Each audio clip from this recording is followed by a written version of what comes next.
The camel, a majestic creature. Great for carrying things. It can provide milk. You can make textiles out of camel hair. Yeah, it's a quite useful creature that is quite common in regions of deserts such as Egypt. And especially camels are great for trade. As you can see, these camels are being used for here. So we're looking at the socio-economic characteristics of ancient Egypt today. And certainly trade will come into play. So Egypt. One of the greatest characteristics Egypt had going for it had nothing the Egyptian people themselves could do to control it, and it was their location. Now, we've already talked about the presence of the Nile River, which allowed Egypt to accumulate great wealth. But also, if you look at this map here, these are the ancient civilizations of the region. Now, Egypt, it's secluded. It's surrounded by desert. There aren't other great civilizations surrounding it. If you look at Mesopotamia, look at all those civilizations that are surrounding and part of it. And certainly, other civilizations are great for things like trade, spread of knowledge and ideas, but also it causes a great deal of problems, such as war and conflict. So Egypt is secluded, which allows it to really develop and not have to worry about any of those issues. Egyptian soldiers, they don't really need a huge army because there isn't any danger of invasion, or at least a great large invasion. Certainly there are forces and troops, and we'll talk about that in a minute. But Egypt is really allowed to develop and prosper without any fear from the outside world. And Egypt's main resource ends up being crops. Since they are able to produce so much food, they can focus on other things. So they can focus on mining. They can generate a great deal of wealth from gold. They can focus on that trade. They can focus on building massive pyramids. So they have a surplus, and a surplus is an extra large amount of any good. And in this case, Egypt has a surplus of crops, a surplus of food. And it's really what allows them and people to have different jobs from farming. You can have many different professions. So economically, they're able to trade extra food and also produce different goods and trade those goods. So while they might have to go further away to trade, they do have that capability because they have people developing new ways to travel, new ways to get there.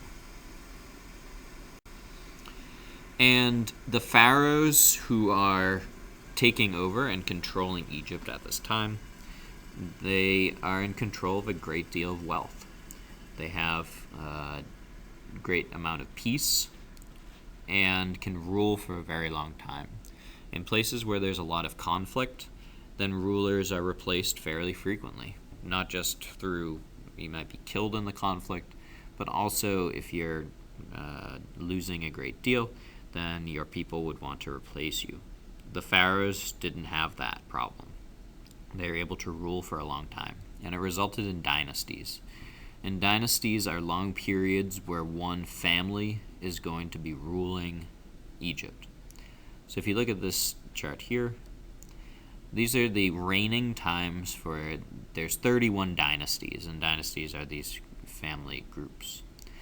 If you look on the left, there was a few dynasties that only lasted less than 25 years.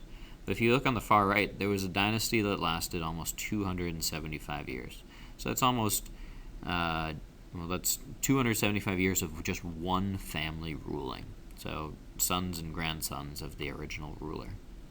But on average, if you look on the very top, on average, each dynasty would last 100 years. So that means each family that's ruling would last for 100 years. And that's the average. So you have these dynasties that keep in Egypt, and it really contributes to the country being stable. If you know who your ruler is, they can really rule, and there won't be a lot of dispute and conflict. There's also other problems with dynasties, and that's why we do not have a dynasty in our country because we like to have people vote. But at this time, the Egyptian dynasties allowed Egypt to remain stable and keep it away from conflict. And while keeping you away from conflict, in that stability, we were able to produce things like pyramids, and everyone really knew their place. There was a very ordered social structure that didn't change a whole lot. And through that stability and lack of war, all these things and these positions people had were very stable. There wasn't a lot of movement between the classes. So at the very top, we have the pharaoh. Right before that, below that, we have high priests. And below those high priests and government officials are also with those high priests, we have scribes, who are going to be recording history, and which is an important job in Egypt. Below the scribes, we have artisans and craftspeople. Then we have some good old farmers and peasants.